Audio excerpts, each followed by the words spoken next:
आपने अब तक लोगों को शादी की खुशियां मनाते देखा होगा, पर आज खबर जरा हटके है। जहां एक शख्स अपने तलाक के बाद बीवी से छुटकारा पाने की खुशियां, इस खुशी वो मसरत के साथ मना रहा है कि उसके सामने शादी की खुशियां भी फीकी पड़ जाएंगी।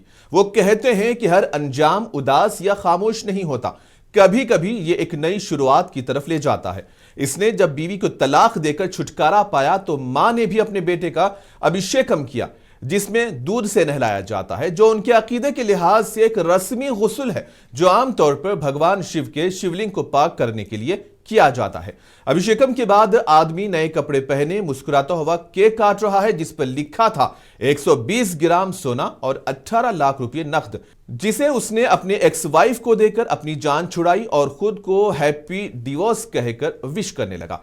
अब जबकि मियां बीवी और ब्लू ड्रम के किस्से काफी मशहूर हो रहे हैं, तो ऐसे में उस शख्स का तलाक लेकर खुशी मनाना आपको कहां तक सही लगता है? कमेंट्स में अपनी राय दे सकते हैं।